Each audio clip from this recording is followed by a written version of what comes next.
ತೆರಿಗೆ ಹಂಚಿಕೆಯಲ್ಲಿ ಕೇಂದ್ರ ಸರ್ಕಾರ ಕರ್ನಾಟಕಕ್ಕೆ ತೋರುತ್ತಿರುವ ಮಲತಾಯಿ ಧೋರಣೆಯನ್ನು ಖಂಡಿಸಿ ರಾಜಧಾನಿ ದಿಲ್ಲಿಯಲ್ಲಿ ಇಂದು ಹಮ್ಮಿಕೊಂಡಿದ್ದ ದಿಲ್ಲಿ ಚಲೋ ಪ್ರತಿಭಟನೆಯಲ್ಲಿ ಉಪಮುಖ್ಯಮಂತ್ರಿ ಡಿಕೆ ಶಿವಕುಮಾರ್ ಮುಖ್ಯಮಂತ್ರಿಗಳೊಂದಿಗೆ ಪಾಲ್ಗೊಂಡು ಮಾತನಾಡಿದರು. ನಾವು ಭಾವನೆ ಮೇಲೆ ರಾಜಕಾರಣ ಮಾಡುತ್ತಿಲ್ಲ, ಬಡವರ ಬದುಕಿಗಾಗಿ ಹೋರಾಟ ಮಾಡುತ್ತಿದ್ದೇವೆ. ಈ ಹೋರಾಟ ಇತಿಹಾಸದಲ್ಲಿ ಒಂದು ಸಾಕ್ಷಿ ಗುಡ್ಡೆಯನ್ನು ಬಿಟ್ಟು ಹೋಗುತ್ತದೆ. ಲಕ್ಷಾಂತರ ಕನ್ನಡಿಗರು ನಮ್ಮ ಹೋರಾಟಕ್ಕೆ ಕೈ ಜೋಡಿಸಿದ್ದಾರೆ. ಕನ್ನಡಿಗರ ಋಣ ಸೇರಿಸಲಕ್ಕೆ, ಬಡವರಿಗೆ ನ್ಯಾಯ ಒದಗಿಸಲಕ್ಕೆ, ಅವರ ಹಸಿವು ನೀಗಿಸಲು ನಡೆಯುತ್ತಿರುವ ಹೋರಾಟ ಇದು. ಬರದಿಂದ ತತ್ತರಿಸುವ ಕರ್ನಾಟಕಕ್ಕೆ ಪರಿಹಾರ ನೀಡುವಂತೆ ಕೇಂದ್ರದ ಮುಂದೆ ಬೇಡಿಕೆ ಇಡಲಾಗಿತ್ತು. ಆದರೆ ₹1 ಕೂಡ ಬಿಡುಗಡೆ ಮಾಡಿಲ್ಲ. ನೀರಾವರಿ, ರೈಲ್ವೆ ಯೋಜನೆಗೂ ನ್ಯಾಯಯುತ ಅನುದಾನ ನೀಡಿಲ್ಲ. ಈ ಹಿಂದೆ ಡಬಲ್ ಇಂಜಿನ್ ಸರ್ಕಾರ ಇದ್ದಾಗಲೂ ಕನ್ನಡಿಗರಿಗೆ ಏನು ಪ್ರಯೋಜನವಾಗಿಲ್ಲ. ನಾವು ನಮ್ಮ ನ್ಯಾಯಯುತ ಪಾಲು ಕೇಳಲು ಬಂದಿದ್ದೇವೆ ಎಂದು ತಿಳಿಸಿದರು. ಇದೊಂದು ಕರ್ನಾಟಕ ರಾಜ್ಯದ ಇತಿಹಾಸದಲ್ಲಿ ಒಂದು ಐತಿಹಾಸಿಕವಾದಂತ ದಿನ.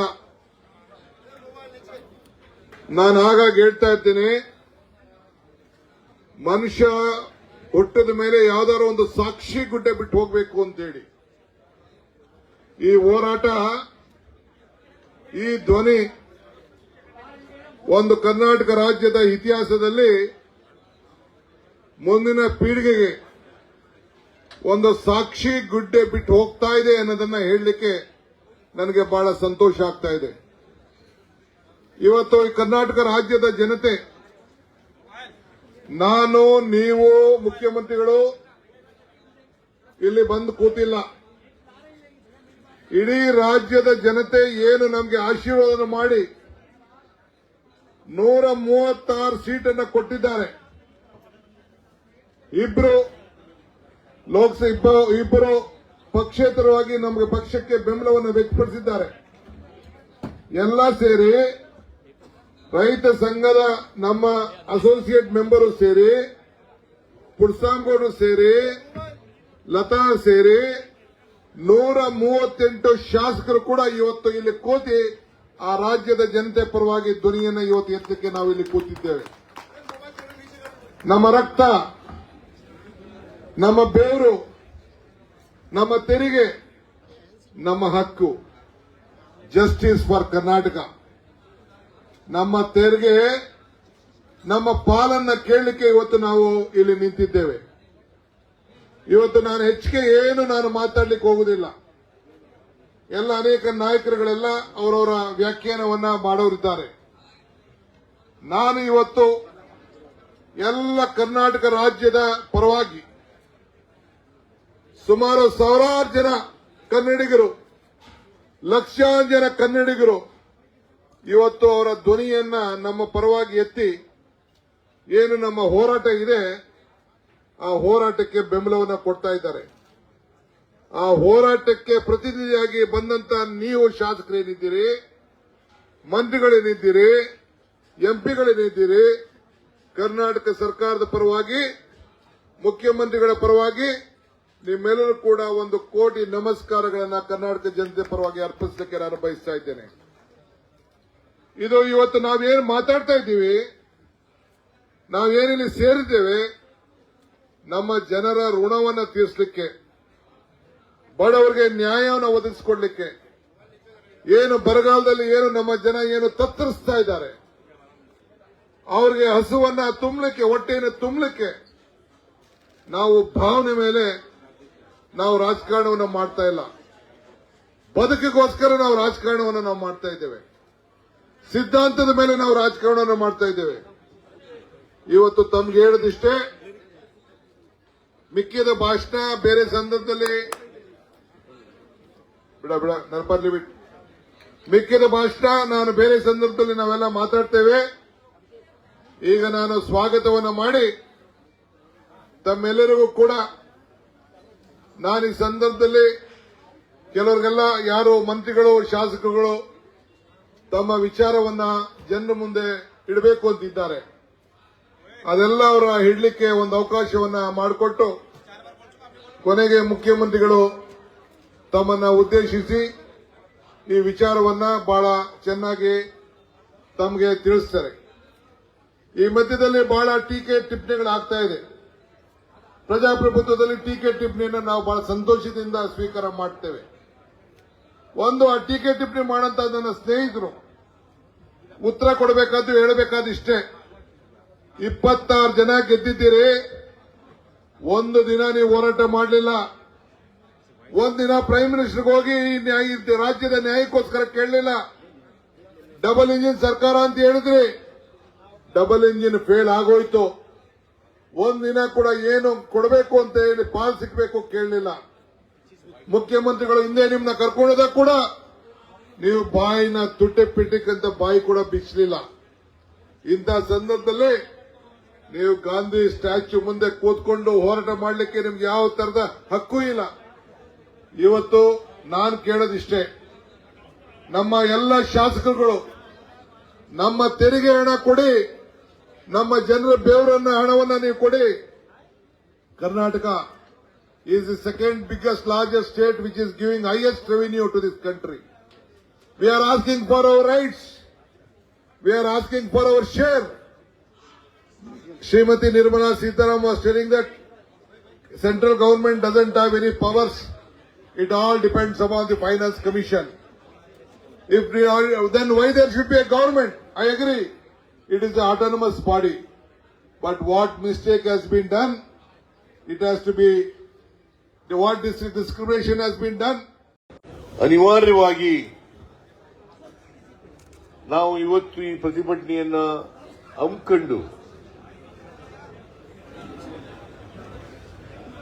ದೆಹಲಿಯ ಜಂತರ್ ಮಂತರ್ನಲ್ಲಿ ನಾವು ಕೇಂದ್ರ ಸರ್ಕಾರದ ಗಮನವನ್ನು ಸೆಳೆಯಲಿಕ್ಕೆ ಪ್ರಯತ್ನವನ್ನು ಮಾಡ್ತಾ ಇದ್ದೀವಿ. ನಿಮಗೆಲ್ಲ ಗೊತ್ತಿದೆ, ಜಂತರ್ ಮಂತರ್ ಒಂದು ಐತಿಹಾಸಿಕವಾದಂತಹ ಸ್ಥಳ. ಇಲ್ಲಿ ಅನೇಕ ಚಳುವಳಿಗಳನ್ನು ನಾವು ಮಾಡಿದ್ದೀವಿ.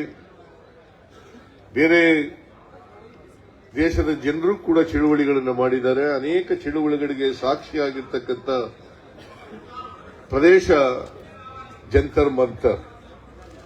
ಅಂತ ಜಾಗದಲ್ಲಿ ಇವತ್ತು ಕಾಂಗ್ರೆಸ್ ಸರ್ಕಾರ, ಕರ್ನಾಟಕದ ಕಾಂಗ್ರೆಸ್ ಸರ್ಕಾರ ಇವತ್ತು ಈ ಪ್ರತಿಭಟನೆಯನ್ನ ಮಾಡ್ತಾ ಇದ್ದೀವಿ.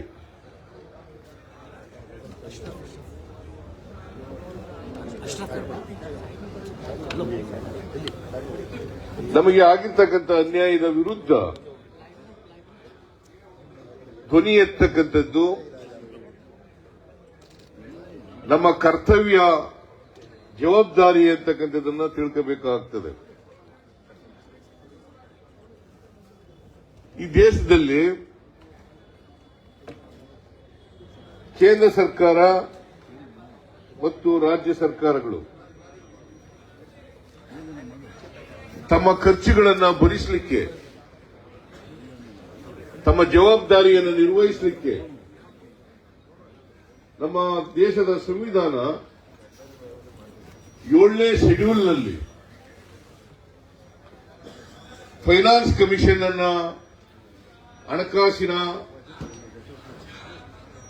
ಆಯೋಗ ರಚನೆ ಮಾಡಿಕೊಂಡು ದೇಶದಲ್ಲಿ ಬರ್ತಕ್ಕಂಥ ತೆರಿಗೆಯನ್ನ ಹೇಗೆ ಹಂಚಿಕೆ ಮಾಡ್ಕೋಬೇಕು, ಕೇಂದ್ರ ಸರ್ಕಾರಕ್ಕೆ ಎಷ್ಟು ತೆರಿಗೆ ಹೋಗಬೇಕು, ರಾಜ್ಯ ಸರ್ಕಾರಗಳಿಗೆ ಎಷ್ಟು ತೆರಿಗೆ ಹೋಗಬೇಕು, ಕೇಂದ್ರಾಡಳಿತ ಪ್ರದೇಶಗಳಿಗೆ ಎಷ್ಟು ತೆರಿಗೆ ಹೋಗಬೇಕು ಅಂತೇಳಿ ಪ್ರತಿ 5 ವರ್ಷಕ್ಕೊಮ್ಮೆ ಹಣಕಾಸಿನ ಆಯೋಗವನ್ನು ರಚನೆ ಮಾಡ್ಕೋತೀವಿ. ಇಲ್ಲಿವರೆಗೆ ದೇಶದಲ್ಲಿ 15 ಹಣಕಾಸು ಆಯೋಗಗಳು ತಮ್ಮ ವರದಿಗಳನ್ನು ಕೊಟ್ಟಿದ್ದಾವೆ. ಈಗ 16ನೇ ಹಣಕಾಸಿನ ಆಯೋಗ ರಚನೆಯಾಗಿದೆ.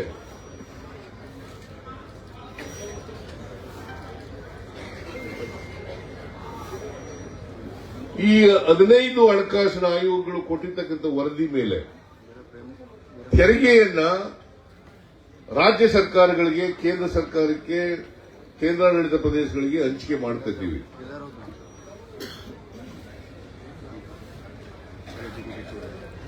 ನಾವು ಎಲ್ಲರೂ ಕೂಡ ಒಕ್ಕೂಟದ ವ್ಯವಸ್ಥೆ ಇರತಕ್ಕಂಥದ್ದು.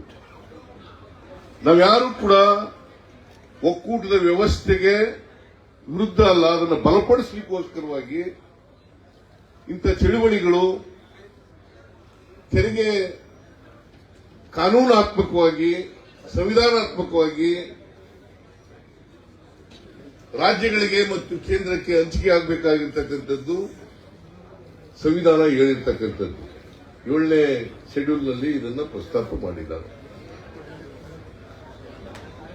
ಈಗ ನಾನು ಎಲ್ಲ ಹಣಕಾಸಿನ ಆಯೋಗಗಳ ಬಗ್ಗೆ ಪ್ರಸ್ತಾಪ ಮಾಡಲಿಕ್ಕೆ ಹೋಗಲ್ಲ.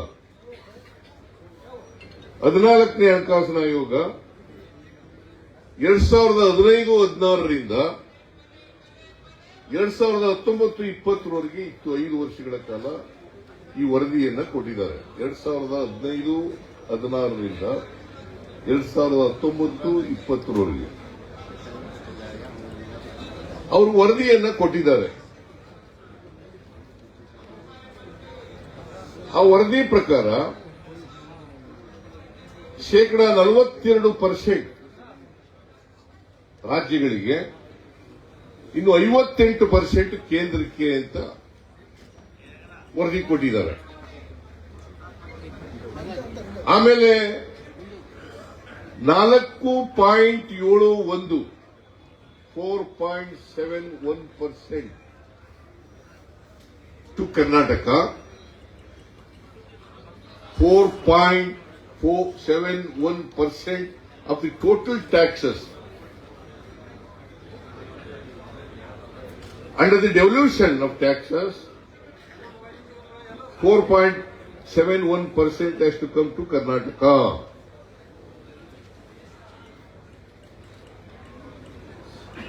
ಈ 15ನೇ ಹಣಕಾಸಿನಲ್ಲಿ 42ರಿಂದ 41% ಇಳಿಸಿದ್ರು. 42ರಿಂದ 41% ಇಳಿಸಿದ್ರು. ಮತ್ತೆ ಕರ್ನಾಟಕಕ್ಕೆ ಕೊಡಬೇಕಾಗಿದ್ದಂತ ತೆರಿಗೆ ಪಾಲನ್ನ 4.71ರಿಂದ 3.64ಕ್ಕೆ ಇಳಿಸಿದ್ರು. ಅದರ ಅರ್ಥ 1.07% ಕಡಿಮೆಯಾಯಿತು. 14ನೇ ಹಣಕಾಸಿನ ಆಯೋಗದವರೆಗೆ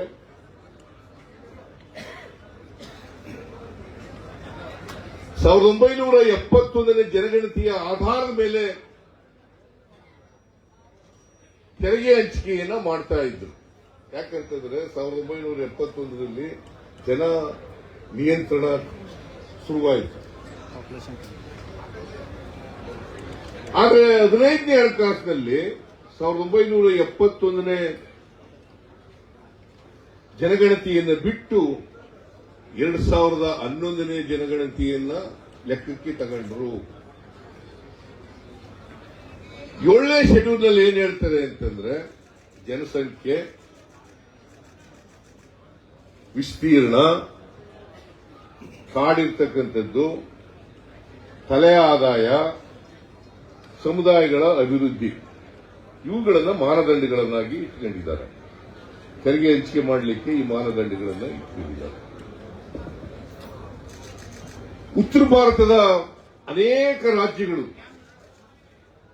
ಜನಸಂಖ್ಯೆ ನಿಯಂತ್ರಣವನ್ನು ಸರಿಯಾಗಿ ಮಾಡಲಿಲ್ಲ.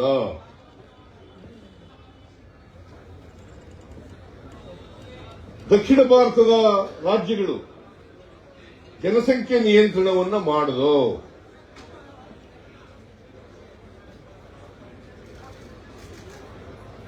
ಹಾಗಾಗಿ ಜನಸಂಖ್ಯೆ ಉತ್ತರ ಭಾರತದಲ್ಲಿ ಹೆಚ್ಚಾಯಿತು, ಜನಸಂಖ್ಯೆ ದಕ್ಷಿಣ ಭಾರತದಲ್ಲಿ ಕಡಿಮೆ ಆಯಿತು. ಜನಸಂಖ್ಯೆ ನಿಯಂತ್ರಣ ಮಾಡದದ್ದು ಈಗ ನಮಗೆ ಶಾಪ ಆಗಿದೆ.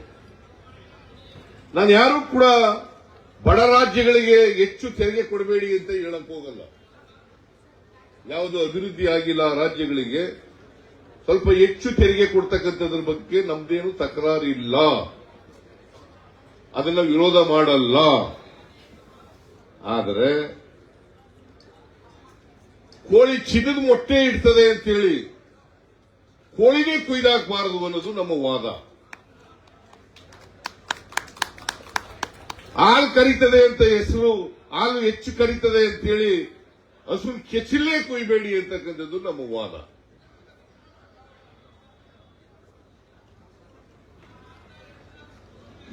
ಇದಕ್ಕೆ ನಮ್ಮ ಪ್ರತಿಭಟನೆ ಹೊರತು ಉತ್ತರ ರಾಜ್ಯಗಳಿಗೆ ಹೆಚ್ಚು ಕೊಡಬೇಡಿ ಅಂತಕ್ಕಂಥದ್ದು. ಈಗ ಫಾರ್ ಎಕ್ಸಾಂಪಲ್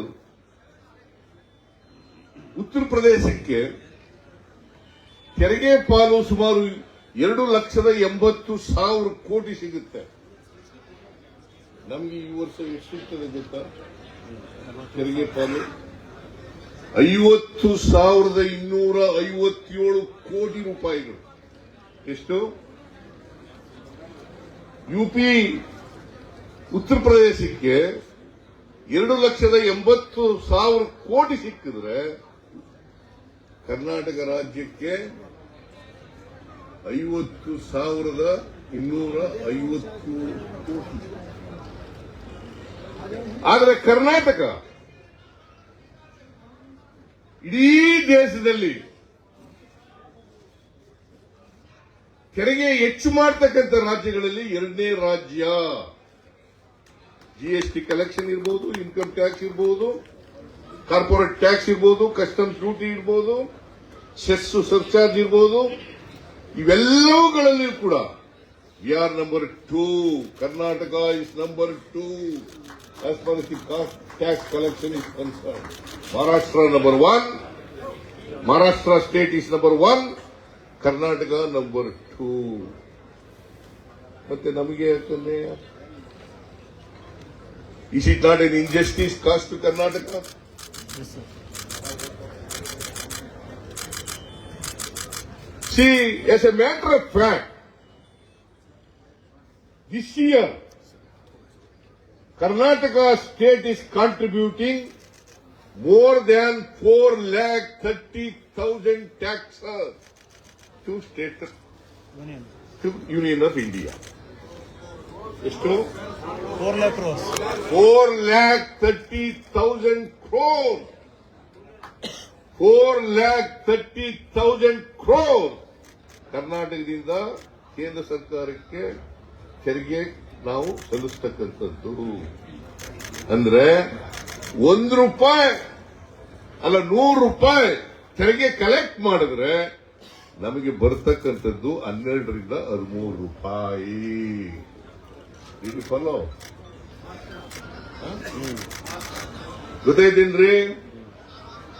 ₹100 ನಾವು ಕಲೆಕ್ಟ್ ಮಾಡಿದ್ರೆ ಕೇಂದ್ರ ಸರ್ಕಾರಕ್ಕೆ ಕೊಟ್ರೆ ₹100 ನಮಗೆ ವಾಪಸ್ ಬರೋದು ಎಷ್ಟಪ್ಪ ಅಂದ್ರೆ 12 ರಿಂದ 13 ರೂಪಾಯಿ. Is it not an injustice to people of Karnataka?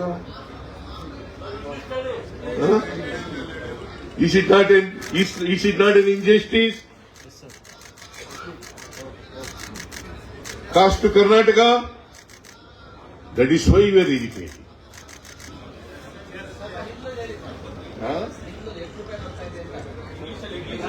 ಇಂಗ್ಲಿಷ್ನಲ್ಲಿ ಹೇಳ್ತಾ ಇದ್ದೀನಿ.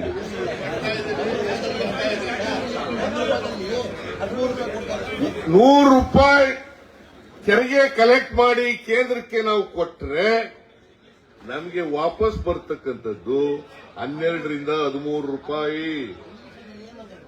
ಅದೇ point. Tax. See, if you collect 100 rupees and giving it to Government of India, we are getting back only 12 to 13 rupees as our share. I hope that I made it very clear. Is there any doubt? No. No doubt. 12 ರಿಂದ 13 ರೂಪಾಯಿ ಮಾತ್ರ ನಮಗೆ ಸಿಕ್ಕುತ್ತೆ. 13 ರಿಂದ 12 ರಿಂದ. ಈಗ ನಮಗೆ ಈ 4.71 ರಿಂದ 3.64ಕ್ಕೆ ಆದ್ಮೇಲೆ 14 ಫೈನಾನ್ಸ್ ಇಂದ 15 ಫೈನಾನ್ಸ್ ಕಮಿಷನ್ ಅವರಿಗೆ 25-26 ಲೆಕ್ಕ ಹಾಕಿದೀವಿ, ಅಂದಾಜು ಮಾಡಿದೀವಿ. ಅಲ್ಲಿವರೆಗೆ 62,098 ಕೋಟಿ ರೂಪಾಯಿ ಕಡಿಮೆಯಾಯಿತು.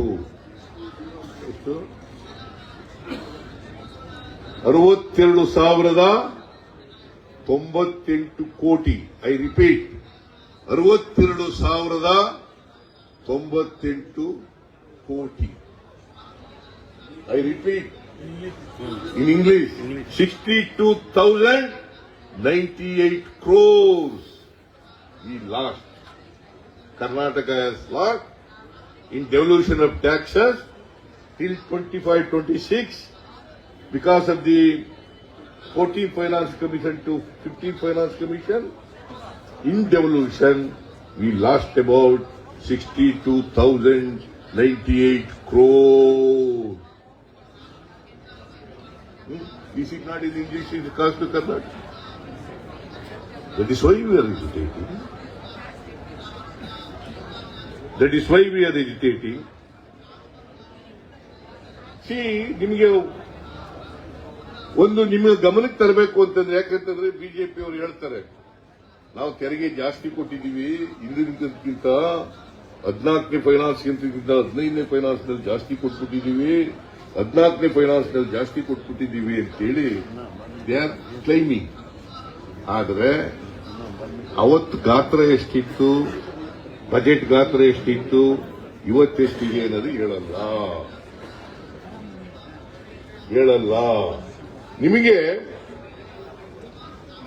ಇಲ್ಲಿದೆ ಬಿಡಿ. ನಿಮಗೆ 2017-18ರಲ್ಲಿ ಕೇಂದ್ರ ಸರ್ಕಾರದ ಬಜೆಟ್ ಗಾತ್ರ 17-18ರಲ್ಲಿ ಕೇಂದ್ರ ಸರ್ಕಾರದ the size of the budget of the government of India is 21,46,735 crores. ಎಷ್ಟು? 21,46,235. ಅವತ್ತೆಷ್ಟು ನಮಗೆ ಬರ್ತಿತ್ತು ಅಂತಂದ್ರೆ, ಟ್ಯಾಕ್ಸ್ ನಮ್ಮ ಶೇರು ಎಷ್ಟಿತ್ತು ಅಂತಂದ್ರೆ 31,908 ಕೋಟಿ. ಎಷ್ಟು? 31,900 ಕೋಟಿ.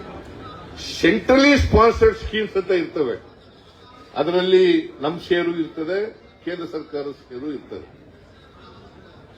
ಸೆಂಟ್ರಲ್ ಶೇರ್ ಈಗ ಇಂದಿರಾ ಆವಾಸ್ ಮನೆಗಳು ಅಂತ ಇದೆ. ಆ ಇಂದಿರಾ ಆವಾಸ್ ಮನೆಗಳಲ್ಲಿ ಕೇಂದ್ರ ಸರ್ಕಾರ ದುಡ್ಡು ಕೊಡ್ತದೆ, ಆದ್ರೆ ಹೆಸರು ಮಾತ್ರ ಪ್ರಧಾನಮಂತ್ರಿ ಆವಾಸ್ ಯೋಜನೆ. ಅದು ಕೊಡೋದು 1,20,000. ನಾವು 1,20,000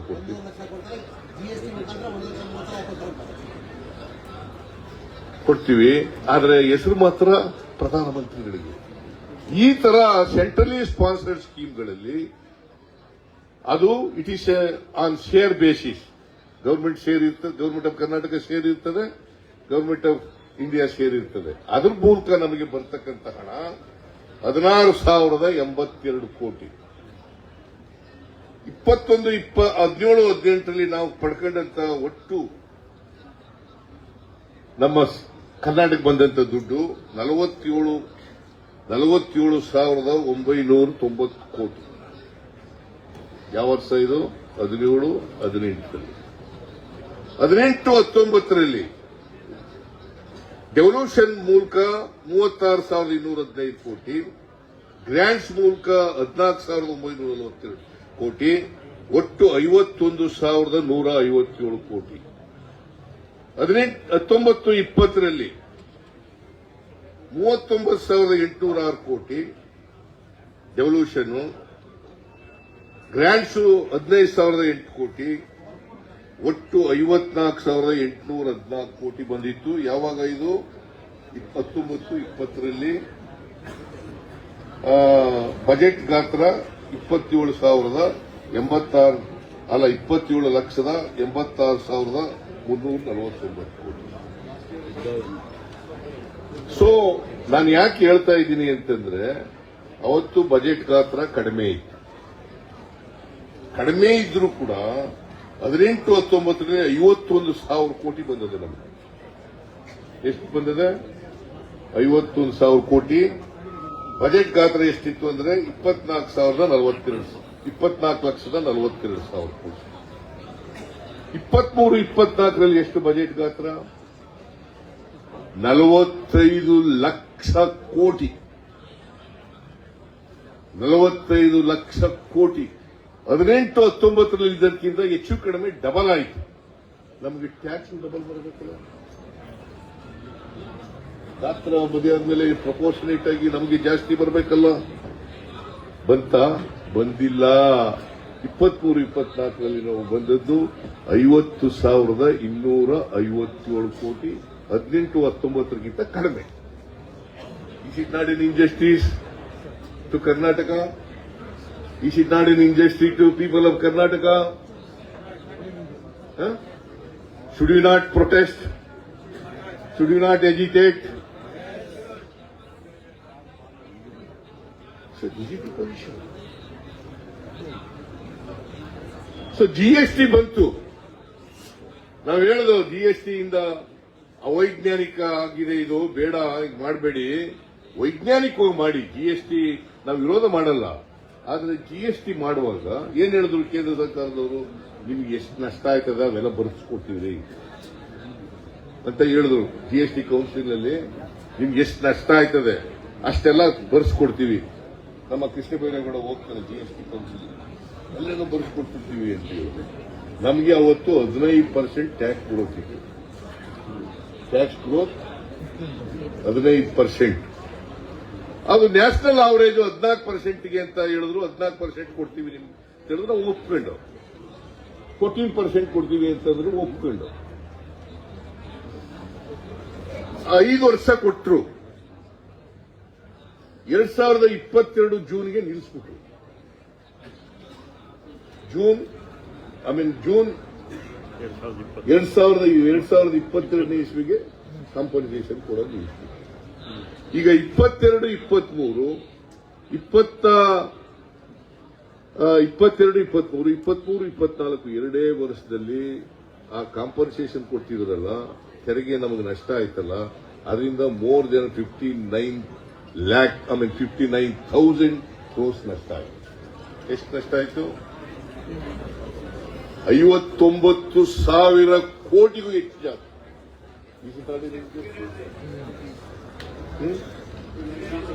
Is it not an injustice? So this is an injustice. 59,000 ಕೋಟಿ.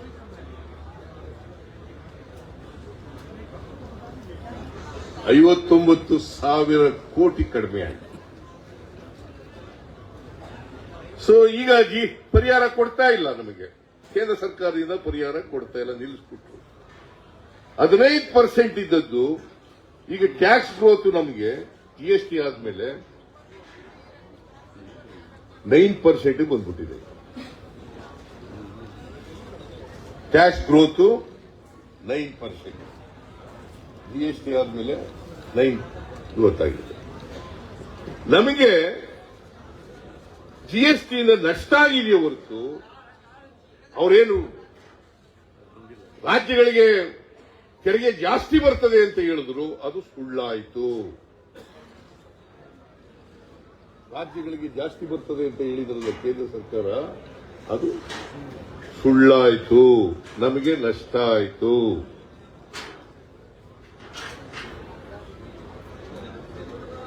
ಸೊ ಇದು ಅನ್ಯಾಯ ಅಲ್ವಾ? 59,000 ಕೋಟಿ ಬರ್ದೇ ಹೋಯ್ತಲ್ಲ ನಮಗೆ ಬಿಕಾಸ್ ಆಫ್ ದಿ GST. ಅದು ಅನ್ಯಾಯ ಅಲ್ವಾ? ಈ ಅನ್ಯಾಯ ಪ್ರತಿಭಟಿಸಬೇಕು ಬೇಡ? ಪ್ರತಿಭಟಿಸೋಕ್ಕೋಸ್ಕರ ಇವತ್ತು ಪ್ರತಿಭಟನೆ ಮಾಡ್ತಾ ಇರೋದು. ಮಿಸ್ಟರ್ ಬಿಜೆಪಿ ಅವರು ಬರಬೇಕಾಗಿತ್ತು, ಪಾಪ ಬಂದಿಲ್ಲ. ಅವರು ಬಂದಿದ್ರೆ ಗೊತ್ತಾಗ್ತಿತ್ತು ಅವ್ರಿಗೆಲ್ಲ. ಇವ್ರು ಹೆಂಗೆ ಅಂತಂದ್ರೆ, ನಮ್ಮಲ್ಲಿ ಕೋಲೆ ಬಸವ ಅಂತ ಇದ್ದಾರೆ. ಕೋಲೆ ಬಸವ ಅಂತ ಗೊತ್ತಾ? ಈ ಭಿಕ್ಷಿಕರು ಒಂದು ಎತ್ತಿ ಹಿಡ್ಕೊಂಬಂತ ಬಸವನ ಹಿಡ್ಕೊಂಬರ್ತಾರೆ. ಅದು ಅಲ್ಲಾಡ್ಕೋ ತಲೆ ಕುಣಿಸೋದ್ರೆ ತಲೆ ಹಿಂಗ ಅನ್ಸುತ್ತೆ, ತಲೆ ಅಲ್ಲಾಡ್ಸೋದು ಹಿಂಗೆಲ್ಲ ಅನ್ಸುತ್ತೆ. ಹಂಗೆ ಇವರು ಬಿಜೆಪಿ ಹೆಂಗೆ ಅಂತಂದ್ರೆ, ನರೇಂದ್ರ ಮೋದಿ ಅವರು ಏನ್ ಹೇಳ್ತಾರೆ ಅದಕ್ಕೆ ತಲೆ ಕುಣಿಸೋದು, ಬೇಡ ಅಂತಂದ್ರೆ ತಲೆ ಅಲ್ಲಾಡ್ಸೋದು. ಇದು ಇವ್ರು ಮಾಡ್ತಾ ಇರೋದು. ಬಿಜೆಪಿ MLA ಇವತ್ತು ಒಂದು ದಿನ ಇವತ್ತಿನವರೆಗೆ ಬಾಯಿ ಬಿಡ್ಲಿಲ್ವಲ್ರಿ. ಇದ್ರ ಜೊತೆಗೆ 4.71ರಿಂದ 3.64 ಆದ್ಮೇಲೆ ತೆರಿಗೆ ನಮ್ಗೆ ಇಳಿಸಿದ ಮೇಲೆ 15 ಫೈನಾನ್ಸ್ ಕಮಿಷನ್ ಅವರೇ ವಿಶೇಷ ಅನುದಾನ ಅಂತೇಳಿ ನಮಗೆ 5,495 ಕೋಟಿ ರೂಪಾಯಿಗಳನ್ನ ಶಿಫಾರಸು ಮಾಡಿದ್ರು ಇಂಟ್ರಿಮ್ ರಿಪೋರ್ಟ್ನಲ್ಲಿ. ಯಾವಾಗ ಅದು ಮಾಡಿದ್ದು? 2021ರಲ್ಲಿ ಶಿಫಾರಸು ಮಾಡಿದ್ರು. ನಾನು ಅನೇಕ ಸಾರಿ ಅಸೆಂಬ್ಲಿನಲ್ಲಿ ಕಂಠ ಶೋಷಣೆ ಮಾಡ್ಕೊಂಡೆ. ಕೇಳ್ರಿ ಹೋಗಿ ಮಿಸ್ಟರ್ ಯಡಿಯೂರಪ್ಪ, ಕೇಳ್ರಿ ಹೋಗಿ ಮಿಸ್ಟರ್ ಯಡಿಯೂರಪ್ಪ, ಪತ್ರ ಬರೀರಿ, ನಿರ್ಮಲಾ ಸೀತಾರಾಮನ್ ಹತ್ರ ಕೂತ್ಕೊಳ್ರಿ, ನರೇಂದ್ರ ಮೋದಿ ಅವರ ಹತ್ರ ಕೂತ್ಕೊಳ್ರಿ, ಹೋಗಿ ಎಂಪಿಗಳೆಲ್ಲ ಹೋಗಿ ಕೂತ್ಕೊಳ್ರಿ. 5,495 ಕೋಟಿ is not A small amount. It's not A small amount. ಅವ್ರಿಗೆ ಮನವರಿಕೆಯಾಗಿ ಕೊಟ್ಟಿದ್ದಂಥದ್ದು ವಿಶೇಷ ಗ್ರಾಂಟ್ಸ್ ಅನ್ನ. ಅದರ ಜೊತೆಗೆ ಅವ್ರ ರಿಪೋರ್ಟ್ ನಲ್ಲಿ 15 ಫೈನಾನ್ಸ್ ಕಮಿಷನ್ ರಿಪೋರ್ಟ್ ನಲ್ಲಿ 3,000 ಕೋಟಿ ಪೆರಿಫೆರಲ್ ರಿಂಗ್ ರೋಡ್ ಮಾಡಲಿಕ್ಕೆ ಅಂತ ಹೇಳಿದ್ರು, ಕೊಡ್ತೀವಿ ಅಂತ ಹೇಳಿದ್ರು. ಎಷ್ಟು? 3,000 ಕೋಟಿ ಪೆರಿಫೆರಲ್ ರಿಂಗ್ ರೋಡ್ ಕೊಡ್ತೀವಿ ಅಂತ ಹೇಳಿದ್ರು. ಅದ್ರ ಜೊತೆಗೆ ವಾಟರ್ ಬಾಡೀಸ್ ಡೆವಲಪ್ಮೆಂಟ್ಗಳಿಗೆ ಅದಕ್ಕೆ 3,000 ಕೋಟಿ ಕೊಡ್ತೀವಿ ಅಂತಂದ್ರು. ಒಟ್ಟು 6,000 ಕೊಡ್ತೀವಿ ಅಂತಂದ್ರು. 6,000 plus special grants 5,495, both put together 11,495 ಕೋಟಿ. ಐ ರಿಪೀಟ್, 11,495 ಕೋಟಿ. ನಾನು ಯಾಕೆ ಇದನ್ನ ರಿಪೀಟ್ ಅಂತ ಹೇಳ್ತಾ ಇದ್ದೀನಿ ಅಂತಂದ್ರೆ, ನಿನ್ನೆ ಶ್ರೀಮತಿ ಯಾರು ನಮ್ಮ ಹಣಕಾಸು ಮಂತ್ರಿ ನಿರ್ಮಲಾ ಸೀತಾರಾಮನ್ ಅವ್ರು ಏನ್ ಹೇಳಿದ್ದಾರೆ ಅಂದ್ರೆ, 15 finance commission is a independent organisation, autonomous organisation, we do not want to interfere. ಹಾಗಾದ್ರೆ ಅಮ್ಮ ನೀನು 11,495 ಕೋಟಿ ರೂಪಾಯಿನ ಕೊಡ್ಲಿಲ್ವಲ್ಲ, ಯಾಕಪ್ಪ ಇಂಟರ್ಫಿಯರ್ ಆಗದೆ ಹೋದ್ರೆ? ಕೊಡ್ಬೇಕಾಗಿತ್ತಲ್ಲ. ಇಂಟರ್ಫಿಯರ್ ಆಗಲ್ಲ. It is an autonomous organisation. ನಾನು ಇಂಟರ್ಫಿಯರ್ ಆಗಲ್ಲ. ಯಾಕೆ ಸುಳ್ಳು ಹೇಳ್ತೀಯ ತಾಯಿ ಪಾರ್ಲಿಮೆಂಟ್ ನಲ್ಲಿ? 11,495 ಕೋಟಿ. It was refused by none other than our finance minister, Srimati Nirmala Sitaraman.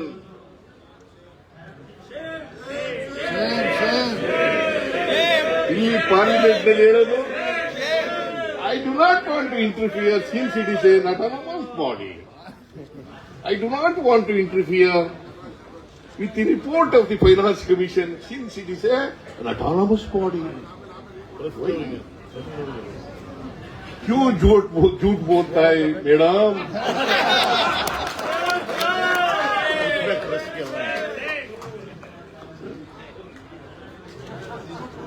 क्यों झूठ बोलता है? इंटरफियर ಆಗಲ್ವಂತೆ. ಹಾಗಾದ್ರೆ why you are refused? She only refused.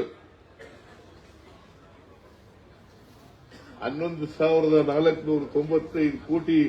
Is it a small amount? Is it a small amount? It's a very big amount. It has been refused by our finance minister, and she is representing Karnataka. She is representing Karnataka. Which state she is representing? In Rajya Sabha? Karnataka. ಯಾಕ್ರಿ ಸುಳ್ಳು ಹೇಳ್ತೀರಿ? ನಾನು ಇನ್ನೊಂದು ಪ್ರಶ್ನೆ ಕೇಳ್ತೀನಿ ಯಡಿಯೂರಪ್ಪನವರಿಗೆ ಮತ್ತೆ ಬಸವರಾಜ ಬೊಮ್ಮಾಯಿ ಅವರು. ಯಾಕೆ ಹೇಳಿದಂದ್ರೆ, 15ನೇ ಫೈನಾನ್ಸ್ ಕಮಿಷನ್ ಕರ್ನಾಟಕಕ್ಕೆ ಭೇಟಿ ಕೊಟ್ಟಾಗ ಅವರು ಕೇಳಿದಾಗ ಆ ಕಾಲದಲ್ಲಿ ಸಿದ್ದರಾಮಯ್ಯನವರೇ ಚೀಫ್ ಮಿನಿಸ್ಟರ್. ಓಕೆ, ನಾನು ಚೀಫ್ ಮಿನಿಸ್ಟರ್, ನಾನು ಸಮರ್ಥವಾಗಿ ಏನ್ ಆರ್ಗ್ಯುಮೆಂಟ್ ಮಾಡಬೇಕು ನಾನು ಮತ್ತು ನಮ್ಮ ಅಧಿಕಾರಿಗಳು ಎಲ್ಲ ಮಾಡಿದ್ದೀವಿ. ಆದರೆ ಕಾನ್ಸ್ಟಿಟ್ಯೂಟ್ ಮಾಡಿದವರು ಯಾರು? ಫೈನಾನ್ಸ್ ಕಮಿಷನ್ ಅನ್ನ ಕಾನ್ಸ್ಟಿಟ್ಯೂಟ್ ಮಾಡಿದವರು ಯಾರು? ಯಾರ್ರೀ? ಯಾರ ಮಸ್ತ್ ಕಾನ್ಸ್ಟಿಟ್ಯೂಟ್ ಮಾಡೋ ಅಧಿಕಾರ ಇರೋದು ಯಾರಿಗೆ? ಯಾರನ್ನ ಹೆಸರು ಮಾಡೋದು, ಕಾನ್ಸ್ಟಿಟ್ಯೂಟ್ ಮಾಡಿ ಇಂಥವರು ಅಧ್ಯಕ್ಷರು ಅಂತ ಹೇಳೋರು ಯಾರು? ಇಟ್ ಈಸ್ ನನ್ ಅದರ್ ದ್ಯಾನ್ ನರೇಂದ್ರ ಮೋದಿಜಿ. ಇಲ್ಲ ಇರೋದಿದ್ರು ಗೋವಿಂದರಾವ್ ಇದ್ರು. ಅಲ್ಲ, 15ರಲ್ಲಿ ಇರಲಿಲ್ಲ, 14ರಲ್ಲಿ ಗೋವಿಂದರಾವ್ ಇದ್ರು. ಸೌತ್ ಇಂಡಿಯಾದಿಂದ ಯಾರು ಇರಲಿಲ್ಲ. 15ನೇ ಹಣಕಾಸಿನ ಆಯೋಗದಲ್ಲಿ ಯಾರು ಇರಲಿಲ್ಲ. 14ರಲ್ಲಿ ಇದ್ರು ಗೋವಿಂದರಾವ್, ಮಿಸ್ಟರ್ ಗೋವಿಂದರಾವ್. ಈ ಫ್ರಮ್ ಕರ್ನಾಟಕ ಅವರಿದ್ರು. ಯಾರು ಇರಲಿಲ್ಲ. ಅದಕ್ಕೆ ನಮ್ಗೆ ಅನ್ಯಾಯ ಆಯ್ತು. ಅದರಿಂದ ಈ ಅನ್ಯಾಯ ಆಗಲಿಕ್ಕೆ it is not Siddaramaiah is responsible, it is government of India. It is Government of India. It is none other than our Prime Minister of the country, Sri Narendra Modi ji.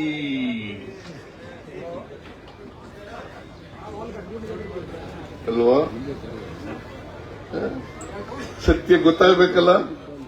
ನೀವೆಷ್ಟೇ ಅಸತ್ಯವನ್ನ ಹೇಳಿದ್ರೂ ಕೂಡ ಸತ್ಯವನ್ನ ಮುಚ್ಚಾಕ್ಲಿಕ್ಕೆ ಸಾಧ್ಯ ಇಲ್ಲ. ಮಿಸ್ಟರ್ ಯಡಿಯೂರಪ್ಪ, ಮಿಸ್ಟರ್ ಬಸವರಾಜ ಬೊಮ್ಮಾಯಿ, ಸಾಧ್ಯನಾ? This are all facts.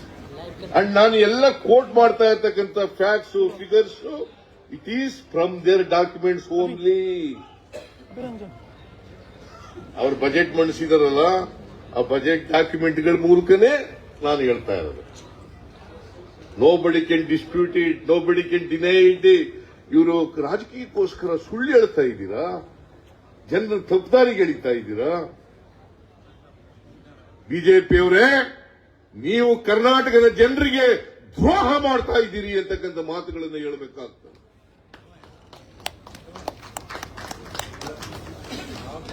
BJP ಸರ್ಕಾರ ನಮಗೆ ಬಲತಾಯಿ ಧೋರಣೆಯನ್ನು ಮಾಡ್ತಾ ಇದೆ. ಇವರೆಲ್ಲ ಎಂಪಿಗಳು, ಮಿನಿಸ್ಟ್ರಿಗಳು, ಬಿಜೆಪಿ ಲೀಡರ್ಗಳು ಎಲ್ಲರೂ ಕೂಡ ಕರ್ನಾಟಕದ ಜನರಿಗೆ ದ್ರೋಹ ಮಾಡ್ತಾ ಇದ್ದಾರೆ.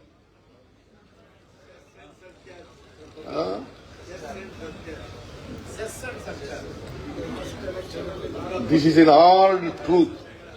These are all based on facts. Anybody can verify the documents of the government. Nam document beda. You please verify the documents of government of Karnataka, government of India. Budgetary documents, budget documents. You please verify.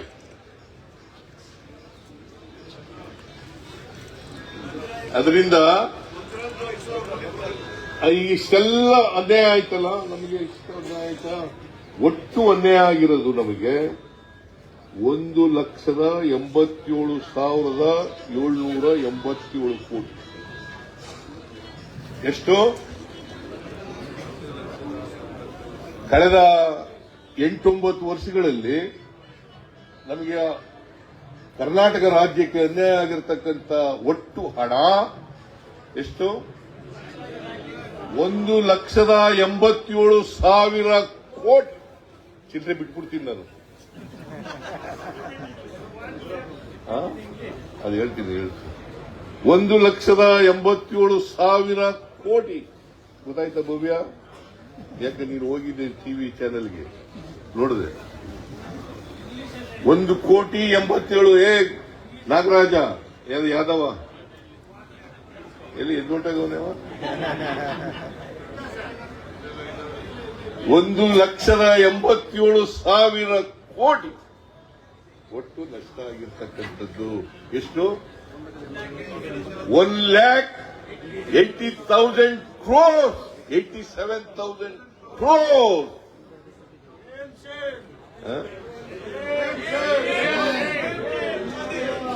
In such a big way, injustice has been caused to Karnataka. Can we keep quiet? Should we not agitate? Should we not protect protect the interest of Karnataka? Should you not protect the interest of Kannadigas? Huh? Is it not our duty? That's why you are doing. ಗೊತ್ತಾಯ್ತೇನ್ರಪ್ಪ? ಆಮೇಲೆ ಬರಗಾಲ ಬಂತು. ಕರ್ನಾಟಕದಲ್ಲಿ ಬರಗಾಲ ಇದೆ.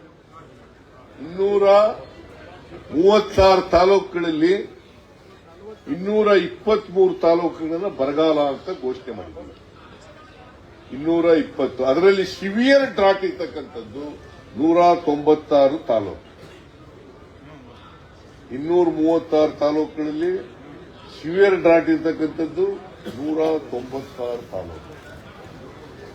223 ತಾಲೂಕುಗಳನ್ನ ಬರಗಾಲ ಅಂತ ಘೋಷಣೆ ಮಾಡಿದ್ದಾರೆ. ಇದು ನಾವು ಮೆಮೊರಾಂಡಮ್ ಕೊಟ್ಟದ್ದು ಸೆಪ್ಟೆಂಬರ್ ತಿಂಗಳಲ್ಲಿ. ಸುಮಾರು 5 ತಿಂಗಳಾಯ್ತಾ ಬಂತಲ್ವಾ? ಕೇಂದ್ರ ಸರ್ಕಾರದಿಂದ ಸೆಂಟ್ರಲ್ ಟೀಮ್ ಬಂತು. ಅವರೆಲ್ಲ ಇನ್ಸ್ಪೆಕ್ಷನ್ ಮಾಡಿದ್ರು, ರಿಪೋರ್ಟ್ ಕೊಟ್ಟರು ಕೇಂದ್ರ ಸರ್ಕಾರಕ್ಕೆ. ನಮ್ಮ ಮಂತ್ರಿಗಳು ಕೃಷ್ಣ ಬೈರೇಗೌಡ, ಚಲುವರಾಯಸ್ವಾಮಿ, ಆಮೇಲೆ ನಮ್ಮ ಯಾರು ಪ್ರಿಯಾ ಕೃಷ್ಣ, ಅಲ್ಲ ಎಂತದು ಪ್ರಿಯಾಂಕ್ ಖರ್ಗೆ ಎಲ್ಲ ಹೋದ್ರು. ಪಾಪ ಇವ್ರಿಗೆ ಮೀಟಿಂಗ್ ಅವ್ರಿಗೆ ಮೀಟ್ ಮಾಡೋಕ್ಕೂ ಅವಕಾಶ ಕೊಡಲಿಲ್ಲ. ಕೊನೆಗೆ ಹೇಗೋ ಕಷ್ಟಪಟ್ಟು ಕೃಷ್ಣ ಬೈರೇಗೌಡ, ಪ್ರಿಯಾಂಕ್ ಖರ್ಗೆ ಅಗ್ರಿಕಲ್ಚರ್ ಮಿನಿಸ್ಟರ್ನ ಭೇಟಿ ಮಾಡಿ. ಚಲುವರಾಯಸ್ವಾಮಿ ಇರಲಿಲ್ಲ, ಇವ್ರು ಮಾತ್ರ ಇಬ್ಬರೇ ಹೋಗಿದ್ರು, ಇವರಿಬ್ಬರಿಗೆ. ಆಮೇಲೆ ನಾನೇ ಡಿಸೆಂಬರ್ 20ನೇ ತಾರೀಕು ನಾನು ಕೃಷ್ಣ ಬೈರೇಗೌಡ ಪ್ರೈಮ್ ಮಿನಿಸ್ಟರ್ ಹತ್ರ ಅಪಾಯಿಂಟ್ಮೆಂಟ್ ತಗೊಂಡು, ಅಮಿತ್ ಶಾ ಅವರ ಹತ್ರ ಅಪಾಯಿಂಟ್ಮೆಂಟ್ ತಗೊಂಡು ಭೇಟಿ ಮಾಡಿದ್ರು. ಡಿಸೆಂಬರ್ 20ನೇ ತಾರೀಕು I, along with Mr. Krishna Bairegowda, who is a minister in charge of revenue, we met Prime Minister of this country, Sri Narendra Modi ji, and also Amit Shah, who is a Home Minister of this country, and he is also chairman of this relief, not relief, high level committee. ಅವ್ರು ಏನ್ ಹೇಳಿದ್ರು? ನರೇಂದ್ರ ಮೋದಿ ಅವರು ಹೇಳಿದ್ರು, ನಾನು ಹೇಳ್ತೀನಿ. ಆಮೇಲೆ ಅಮಿತ್ ಶಾ ಅವ್ರನ್ನ ಭೇಟಿ ಮಾಡಕ್ಕೆ ಏನ್ ಹೇಳಿದ್ರು? 20ನೇ ತಾರೀಕು ಭೇಟಿ ಮಾಡಿದ್ವಿ, ಡಿಸೆಂಬರ್ 20ಕ್ಕೆ. 23ಕ್ಕೆ ಮೀಟಿಂಗ್ ಕರೆದು ನಾವು ಒಂದು ತೀರ್ಮಾನ ಮಾಡ್ತೀವಿ ಅಂತ ಹೇಳಿದ್ರು. 23ಕ್ಕೆ ಡಿಸೆಂಬರ್ 23ಕ್ಕೆ ಮಾಡ್ತೀವಿ. ಇವತ್ತಿನವರಿಗೆ ಒಂದು ಮೀಟಿಂಗ್ ಕರೆದಿದ್ರಂತೆ, ಅದು ಮುಂದಕ್ಕೆ ಹೊಂಟಾಯ್ತು. ಆಮೇಲೆ ಇವತ್ತಿನವರಿಗೆ ಮೀಟಿಂಗ್ ಆಗಿಲ್ಲ.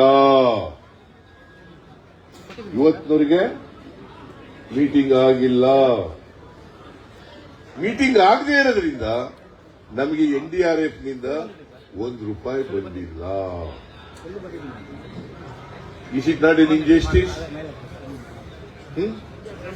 ₹1 5 ತಿಂಗಳಾಯ್ತಾ ಬಂತು, ಇವತ್ತಿನವರಿಗೆ ₹1 ಬಂದಿಲ್ಲ.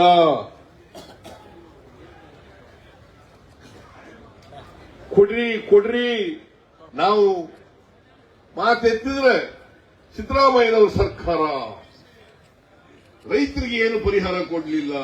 ನಾವು ಕುಡಿಯ ನೀರಿಗೆ, ಮೇವಿಗೆ, ಉದ್ಯೋಗ ಕೊಡ್ಲಿಕ್ಕೆ ಇವತ್ತವರೆಗೆ ತೊಂದರೆ ಆಗಿಲ್ಲ. ಅದರ ಜೊತೆಗೆ ಮೊದಲನೇ ಕಂತಿನಲ್ಲಿ ₹2,000 ಅಲ್ಲ 20 ಎಷ್ಟು ₹2,000 ಪ್ರತಿ ರೈತರಿಗೆ ಮೊದಲನೇ ಕಂತಿನಲ್ಲಿ ಪರಿಹಾರ ಕೊಟ್ಟಿದ್ದೀವಿ. ಸುಮಾರು 31 ಲಕ್ಷ ರೈತರಿಗೆ ಕೊಟ್ಟಿದ್ದೇವೆ. 650 ಕೋಟಿನಲ್ಲ, 650 ಕೋಟಿ ರೂಪಾಯಿಗಳನ್ನ ರೈತರಿಗೆ ಕೊಟ್ಟಿದ್ದೀವಿ. 31 ಲಕ್ಷ ರೈತರಿಗೆ ಕೊಟ್ಟಿದ್ದೀವಿ.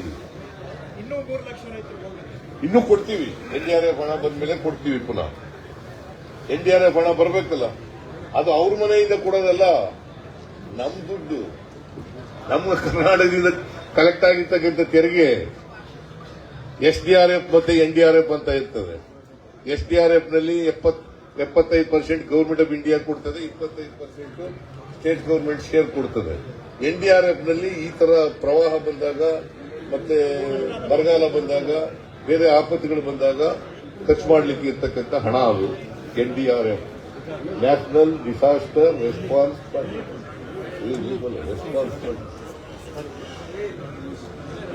National disaster response fund, NDRF,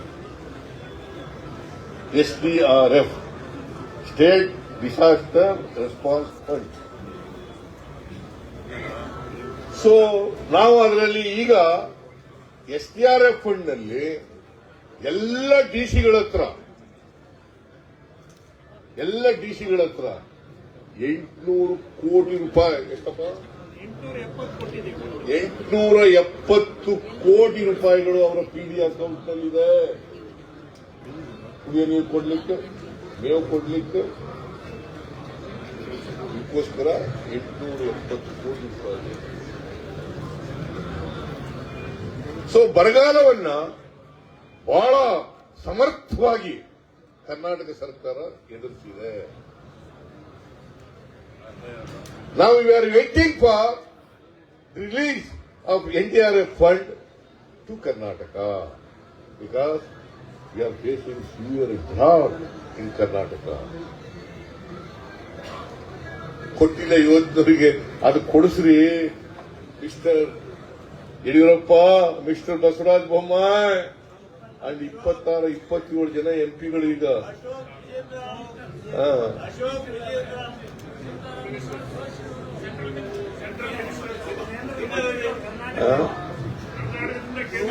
ಯಾರು ಹೆಸರು ಯಾಕೆ ಹೇಳಿ ಅವ್ರು ದೊಡ್ಡವ್ರು ಮಾಡೋದು ಬಿಡಪ್ಪ. ಕೊಟ್ಟಿಲ್ಲ ಇವತ್ತವ್ರಿಗೆ, ₹1 ಕೊಟ್ಟಿಲ್ಲ. ಇದು ಹೇಳ್ಬೇಕಾ ಬೇಡ? Should they not raise their hands, raise their voice? ನಿಮ್ಗೆ ಜನ ಓಟ್ ಕೊಟ್ಟಿರೋದು ಕಳಿಸಿರೋದು ಯಾಕೆ ಮತ್ತೆ? ತಲೆ ಕುಣಿಸಕ್ಕ ಹಿಂಗೆ, ತಲೆ ಅಲ್ಲಾಡ್ಸಕ್ಕ ಹಿಂಗೆ?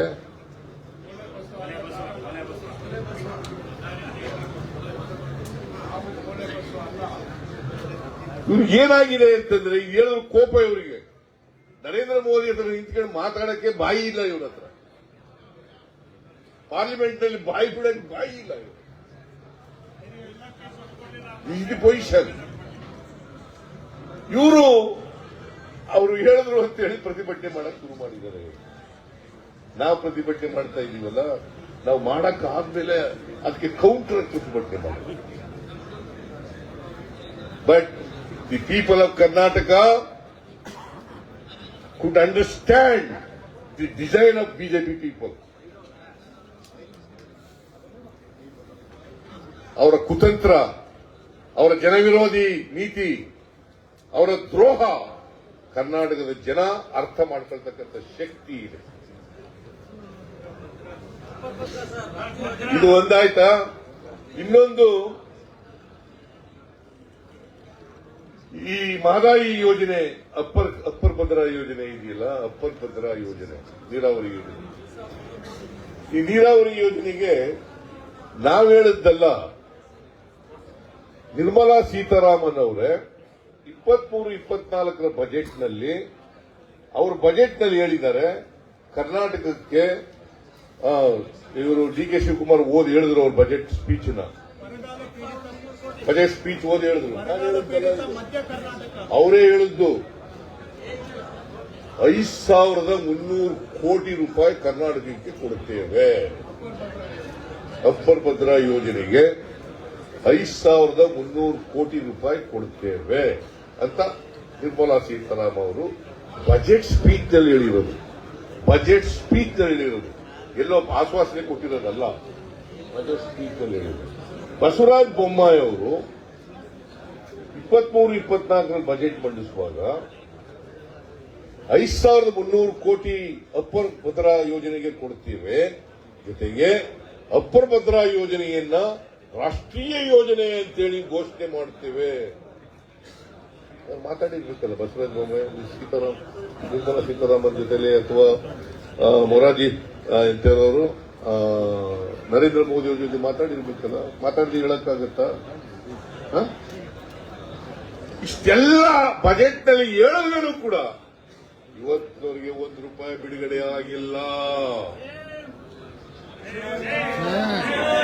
ಇವತ್ತಿನವರೆಗೆ 5,300 ಕೋಟಿ ರೂಪಾಯಿನಲ್ಲಿ ₹1 ಬಿಡುಗಡೆ ಆಗಿಲ್ಲ.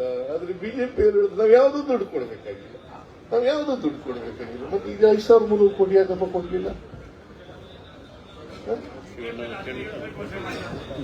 ನೀವೇ ಹೇಳಿದ್ರಲ್ರಿ ಕೊಡ್ತೀವಿ ಅಂತ, ಯಾಕೆ ಕೊಡ್ಲಿಲ್ಲ? ಹಾಗಾದ್ರೆ ಇವತ್ತಿನವರಿಗೆ ₹1 ಕೊಡ್ಲಿಲ್ಲ. ಇವರು ಡಿ.ಕೆ. ಶಿವಕುಮಾರ್ ನೀರಾವರಿ ಮಂತ್ರಿ ಹೋಗಿ ಭೇಟಿ ಮಾಡಿದ್ರು ಅವ್ರನ್ನ, ನಿರ್ಮಲಾ ಸೀತಾರಾಮನ್ ಅವ್ರನ್ನ ಭೇಟಿ ಮಾಡಿ ರಿಕ್ವೆಸ್ಟ್ ಮಾಡಿದ್ರು. ಆ ಜಲಸಂಪನ್ಮೂಲ ಸಚಿವರನ್ನು ಭೇಟಿ ಮಾಡಿದ್ರು, ರಿಕ್ವೆಸ್ಟ್ ಮಾಡಿದ್ರು. ಕೊಡ್ಲಿಲ್ಲ. ಮಿಸ್ಟರ್ ಹನುಮಂತಯ್ಯನವರೇ, ಕೊಡ್ಲಿಲ್ಲ. 5,300 ಕೋಟಿ ಸುಮ್ಮನೆ ಇರ್ಬೇಕಾ? ಕೊಡದೆ ಹೋದ್ರು ನೀವು ರೈಸ್ ಮಾಡಿದ್ರಿ ಸರಿ, ಅವ್ರು ಯಾರು ಮಾಡ್ಲಿಲ್ವಲ್ಲ? ನಿಮ್ ಜೊತೆಗೆ ಅವರು ಬರೀ ಗೂಡಿಸ್ಬೇಕಾಗಿತ್ತಲ್ಲ, ಮಾಡಲಿಲ್ಲ. ಆಮೇಲೆ ಮಹದಾಯಿ ಯೋಜನೆ ಇವತ್ತಿನವರಿಗೆ ಎನ್ವೈರನ್ಮೆಂಟಲ್ ಕ್ಲಿಯರೆನ್ಸ್ ಸಿಕ್ಕಿಲ್ಲ. So for government of India has not cleared environmental permission. ಕೊಟ್ಟಿದ್ದಾರ? ಯಾರು ಕೊಡಬೇಕಾಗಿರೋದು? ಕೇಂದ್ರ ಸರ್ಕಾರ ಕೊಟ್ಟಿಲ್ಲ. ನಾವು ಕೇಳಿ ಕೇಳಿ ಸಾಕಾಯ್ತು. ಏನ್ ಮಾಡಬೇಕು? ಕೊನೆಗೆ ಪ್ರತಿಭಟನೆ ಮಾಡಬೇಕು. ರಾಷ್ಟ್ರೀಯ ಯೋಜನೆ ಮಾಡ್ತೀವಿ ಅಂತಂದ್ರು, ಮಾಡಲಿಲ್ಲ. ಆಮೇಲೆ ಅಪ್ಪರ್ ಕೃಷ್ಣಕ್ಕೆ 2010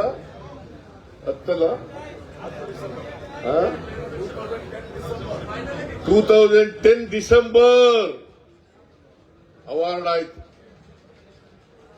ಇವತ್ತಿಗೆ ಗೆಜೆಟ್ ನೋಟಿಫಿಕೇಶನ್ ಮಾಡಲಿಲ್ಲ. ಪಾಪ ಉತ್ತರ ಕರ್ನಾಟಕದ ಜನ ಎಲ್ಲರೂ ಕೂಡ ಶುರು ಮಾಡಿ ಬೇಗ ಮುಗಿಸಿ ಅಂತ ಹೇಳ್ತಾರೆ. ಎಲ್ಲಿ ಮಾಡೋದು? ಇಲ್ಲಿ ಕೇಂದ್ರ ಸರ್ಕಾರ ಗೆಜೆಟ್ ನೋಟಿಫಿಕೇಶನ್ ಮಾಡಿಲ್ವಲ್ಲ. ಮಹದಾಯಿಗೆ ಗೆಜೆಟ್ ನೋಟಿಫಿಕೇಶನ್ ಮಾಡಿದ್ರು, ಅದು ಎನ್ವೈರನ್ಮೆಂಟಲ್ ಕ್ಲಿಯರೆನ್ಸ್ ಕೊಡಲಿಲ್ಲ. ಮೇಕೆದಾಟು ನಾವು ಪಾದಯಾತ್ರೆ ಎಲ್ಲ ಮಾಡಿದ್ರು, ಕೊಟ್ರಿ. ಇದನ್ನ ಈಗ ಪಾಪ ದೇವೇಗೌಡರು ನಿನ್ನೆ ಭಾಷಣ ಮಾಡ್ತಾ ಇದ್ರು, ನಾನು ಕೇಳಿದೆ ಪಾರ್ಲಿಮೆಂಟ್ ನಲ್ಲಿ ಭಾಷಣ ಮಾಡ್ತಾ ಇದ್ರು ಇದ್ರ ಬಗ್ಗೆ, ಮೇಕೆದಾಟು ಬಗ್ಗೆ.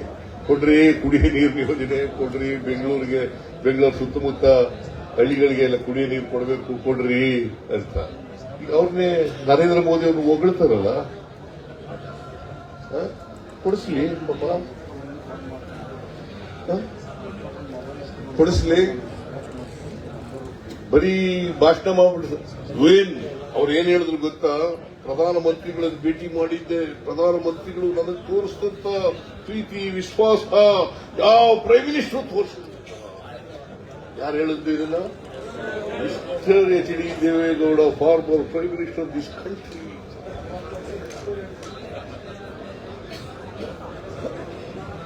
ಕೊಡಿಸ್ಲಿ. ಮೇಕೆದಾಟು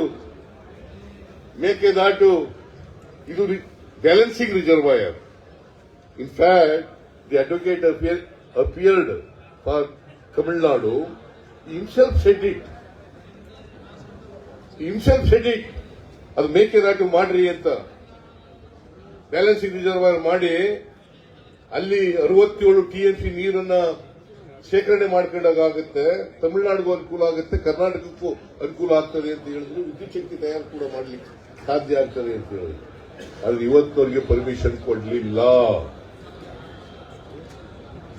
ಎಲ್ಲ ವಿಚಾರಗಳನ್ನ ಇಟ್ಕೊಂಡು ಇವತ್ತು ಪ್ರತಿಭಟನೆಯನ್ನ ಅನಿವಾರ್ಯವಾಗಿ ಇಂತಹ ಒಂದು ಐತಿಹಾಸಿಕ ಪ್ರತಿಭಟನೆಯನ್ನ ಕಾಂಗ್ರೆಸ್ ಸರ್ಕಾರ ಮಾಡ್ತಾ ಇದೆ. ಆಮೇಲೆ ರಾಯಚೂರಿನಲ್ಲಿ ಏಮ್ಸ್ ಕೊಡ್ತೀವಿ ಅಂತ ಹೇಳಿದ್ರು. ಮರ್ತ್ಬಿಟ್ಟಿದೆ ಬೋಸರಾಜ್. ಏನ್ ಕೊಡ್ತೀವಿ ಅಂತಂದ್ರು 3 ಪತ್ರ ಬರೆದು ನಾನು ಈ ಸಾರಿ ಚೀಫ್ ಮಿನಿಸ್ಟರ್ ಆದ್ಮೇಲೆ 2 ಪತ್ರ ಬರೆದೆ. ಏನ್ ಕೊಡ್ರಿ ರಾಯಚೂರಿನಲ್ಲಿ ಅಂತ. ಎಲ್ಲಿ ಶರಣ್ ಪ್ರಕಾಶ್? ಬರೆದಿದ್ದೀನ ಇಲ್ಲ?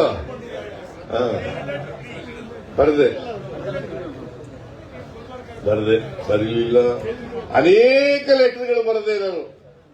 ಆದ್ರೆ ಏನ್ ಗೊತ್ತಾ, ಈ ಕೇಂದ್ರ ಸರ್ಕಾರ ಅಂತಂದ್ರೆ ರಾಜ್ಯ ಸರ್ಕಾರಕ್ಕೆ ಉತ್ತರ ಕೊಡಬಾರದು ಅಂತ ತೀರ್ಮಾನ ಮಾಡ್ಕೊಂಡಿದ್ದಾರೆ. ನಾವು ಪತ್ರ ಬರೆದ್ರು ಕೂಡ as a chief minister of the state I have return number of letters to government of India, to ministers. So far I have not received any reply.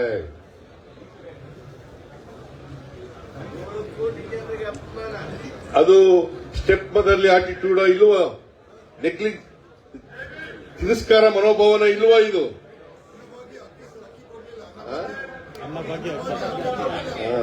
Annabhagya. ಇಲ್ಲೇ ನಮ್ಮ ಮುನಿಯಪ್ಪನವರು ಇದ್ದಾರೆ, KS ಮುನಿಯಪ್ಪನವರು. ನಾವು 10 kg ಆಹಾರ ಧಾನ್ಯಗಳನ್ನು ಕೊಡ್ತೀವಿ ಅಂತ ಹೇಳ್ಬಿಟ್ಟಿದ್ದಾರೆ. ಅಕ್ಕಿನೇ ಕೊಡ್ತೀವಿ ಅಂತ ಹೇಳಿಲ್ಲ, ಆಹಾರ ಧಾನ್ಯಗಳು ಕೊಡ್ತೀವಿ ಅಂತ ಹೇಳಿದ್ರು. 5 kg ಕೊಡ್ತಾ ಇದ್ದಾರೆ. ಇನ್ನು 5 kg ನಾವು ಎಕ್ಸ್ಟ್ರಾ ಕೊಡ್ತೀವಿ. ಯಾಕಂತಂದ್ರೆ ಕರ್ನಾಟಕದಲ್ಲಿ ಇರ್ತಕ್ಕಂಥ ಬಡವರು, ಎಲ್ಲ ಜಾತಿ ಬಡವರು, ಇಂಥ ಜಾತಿ ಬಡವರಲ್ಲ, ಇಂಥ ಧರ್ಮದವರು, ಇಂಥ ಜಾತಿಯವರು ಅಂತಲ್ಲ, ಎಲ್ಲ ಜಾತಿ ಬಡವರೇ ಒಂದು ಕ್ಲಾಸ್. ಅವರು 2 ಹೊತ್ತು ಊಟ ಮಾಡಲೇಬೇಕು, ಹೊಟ್ಟೆ ತುಂಬ ಊಟ ಮಾಡಲೇಬೇಕು ಅಂತೇಳಿ ನಾವು 5 kg ಎಕ್ಸ್ಟ್ರಾ ಕೊಡ್ತೀವಿ ಅಂತ ಹೇಳಿದ್ದೆ. ಕೊಡಬೇಕಾ ಬೇಡ? ಕೇಂದ್ರ ಸರ್ಕಾರ ಅಕ್ಕಿ ಇಟ್ಕೊಂಡು ಕೊಡ್ಲಿಲ್ಲ ನಮಗೆ.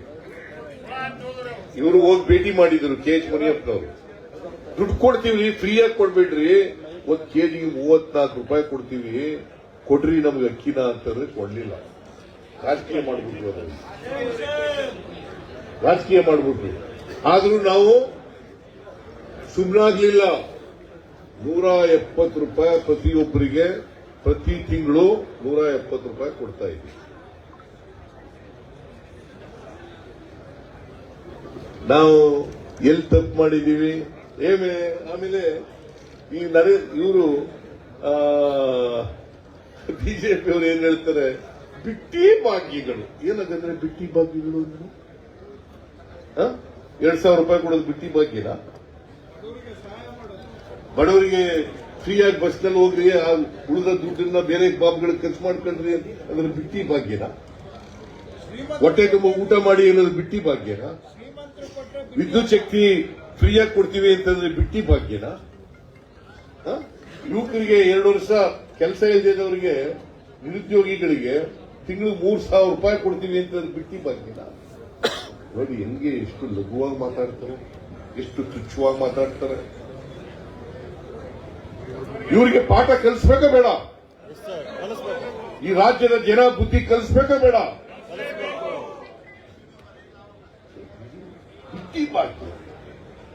ಅದಕ್ಕೆಲ್ಲ ದುಡ್ಡು ಖರ್ಚು ಮಾಡ್ಬಿಟ್ಟಿದೆ. ಇದೇ ನರೇಂದ್ರ ಮೋದಿ ಅವರು ಹೇಳಿದ್ರು, ಈ ಭಾಗ್ಯಗಳ ಈ ಗ್ಯಾರಂಟಿಗಳನ್ನ ಜಾರಿ ಮಾಡಕ್ ಸಾಧ್ಯ ಇಲ್ಲ, ಮಾಡಿಬಿಟ್ರೆ ರಾಜ್ಯ ಆರ್ಥಿಕವಾಗಿ ದಿವಾಳಿ ಆಗ್ಬಿಡ್ತದೆ. ನಾವು 8 ತಿಂಗಳೊಳಗಡೆ ಎಲ್ಲ 5 ಗ್ಯಾರಂಟಿಗಳನ್ನ ಜಾರಿ ಮಾಡಿ ರಾಜ್ಯದ ಆರ್ಥಿಕ ಪರಿಸ್ಥಿತಿಯನ್ನು ಕೂಡ ಸುಭದ್ರವಾಗಿ ಇಟ್ಟಿದ್ದೇವೆ. ಏನ್ ಮಾಡಿದ್ದೀವಿ? ರಾಜ್ಯದ ಆರ್ಥಿಕ ಪರಿಸ್ಥಿತಿ, ರಾಜ್ಯವನ್ನ ದಿವಾಳಿಯಾಗಕ್ಕೆ ಬಿಟ್ಟಿಲ್ಲ. ಇದೇ ನರೇಂದ್ರ ಮೋದಿ ಅವರು ಇಷ್ಟೆಲ್ಲ ಮಾತಾಡ್ತಾರಲ್ಲ. ಸಾಲ ಎಷ್ಟಿತ್ತು ಗೊತ್ತಾ? ನೀವು ಬರಕ್ಕೆ ಮುಂಚಿತವಾಗಿ ಎಷ್ಟು? 45 ಇಲ್ಲ, 180 ಲಕ್ಷ ಕೋಟಿ. 54 ಲಕ್ಷ ಇತ್ತು ಸ್ವಾತಂತ್ರ್ಯ ಬಂತವಿಂದ.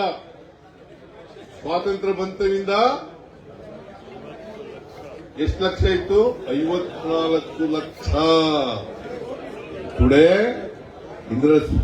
ನಿಮ್ಮ ನಿರ್ಮಲಾ ಸೀತಾರಾಮನ್ ಬಜೆಟ್ ಘೋಷಣೆ ಮಾಡಿರೋದು ಈ ವರ್ಷದ ಕೊನೆಗೆ 180 ಲಕ್ಷ ಕೋಟಿ.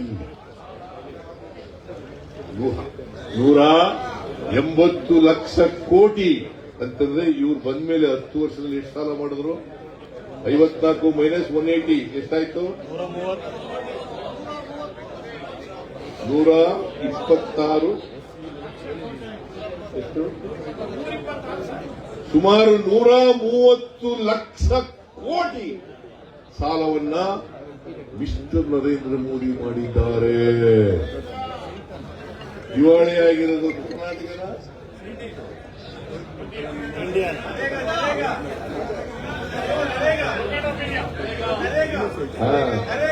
ನರೇಗಾ ಅದು ದುಡ್ಡು ಕೊಟ್ಟಿಲ್ಲ. ಏನಪ್ಪ ಪ್ರಿಯಾಂಕಾ ಬಂದಿಲ್ವಾ? ಬಂದಿದ್ದಾರೆ sir. Priyank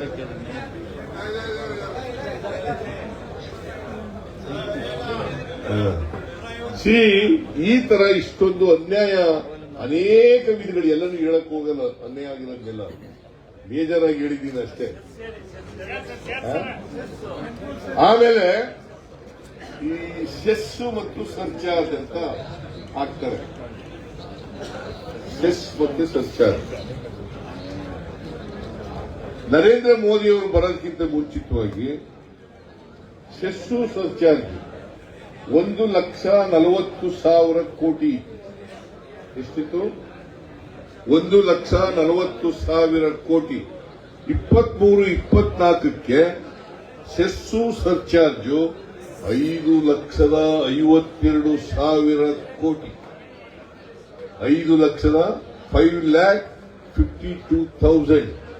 It was in 2014 and 15, 1,40,000 crores. Today, this year, it is 5,52,000 crores. ಎಷ್ಟು ಬರಬೇಕು? ವೇಜ್ ಪೇಮೆಂಟ್ ಅಲ್ಲ, ಇದು ಸೆಸ್. ನರೇಗಾ ವೇಜ್ ಪೇಮೆಂಟ್ ದಿನ ತನಕ 700 ಕೋಟಿ ಸರ್. 700 ಕೋಟಿ ನರೇಗಾದಲ್ಲಿ ಬರಬೇಕು, ಕೊಟ್ಟಿಲ್ಲ. ಆಮೇಲೆ 150 ದಿನ ಮಾಡಿ ಅಂತ ಹೇಳಿದ್ದು ಬರಗಾಲದಲ್ಲಿ 5 ತಿಂಗಳಾಗಿದೆ. ರಿಕ್ವೆಸ್ಟ್ ಮಾಡೋದು. 5 ತಿಂಗಳಾಯ್ತು, ಇವತ್ತಿನವರೆಗೆ 150. It's a mandatory on the part of the government of India. ಇವತ್ತಿನವರೆಗೆ ಕೊಡ್ಲಿಲ್ಲ.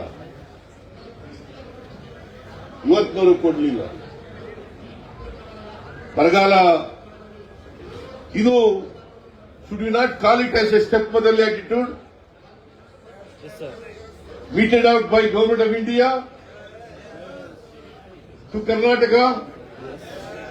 That is why our education, why this historical education is because of these factors. ಗೊತ್ತಾಯ್ತಲ್ಲ? ಅದಕ್ಕೋಸ್ಕರ ಇಡೀ ಮಂತ್ರಿಮಂಡಲ,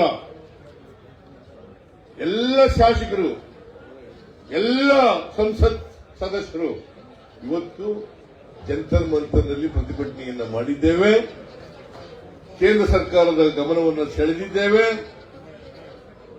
16ನೇ ಹಣಕಾಸಿನ ಆಯೋಗದಲ್ಲಿ ಮತ್ತೆ ಇದು ರಿಪೀಟ್ ಆಗಬಾರದು. 15ನೇ ಹಣಕಾಸಿನ ಆಯೋಗದ ಮಾನದಂಡಗಳನ್ನು ಬದಲಾವಣೆ ಮಾಡತಕ್ಕಂಥ ಕೆಲಸವನ್ನು ಕೇಂದ್ರ ಸರ್ಕಾರ ಮಾಡಬೇಕು. ನಮಗೆ ನ್ಯಾಯವನ್ನು ಒದಗಿಸಿಕೊಡಬೇಕು. ಈಗಾಗಿರ್ತಕ್ಕಂಥ 1,87,000 ಕೋಟಿ ಏನು ನಷ್ಟ ಆಗಿದೆ ಕರ್ನಾಟಕಕ್ಕೆ, ಅದನ್ನ ತುಂಬಿಕೊಡ್ತಕ್ಕಂಥ ಕೆಲಸವನ್ನು ಮಾಡಬೇಕು ಅಂತೇಳಿ ಕೇಂದ್ರ ಸರ್ಕಾರವನ್ನು ಒತ್ತಾಯವನ್ನು ಮಾಡಿ ನಿಮ್ಮೆಲ್ಲರ ಪರವಾಗಿ ಕೇಂದ್ರ ಸರ್ಕಾರವನ್ನು ಒತ್ತಾಯ ಮಾಡ್ತೇನೆ. ಕರ್ನಾಟಕದ 7 ಕೋಟಿ ಜನರ ಪರವಾಗಿ ಒತ್ತಾಯವನ್ನು ಮಾಡ್ತೇನೆ.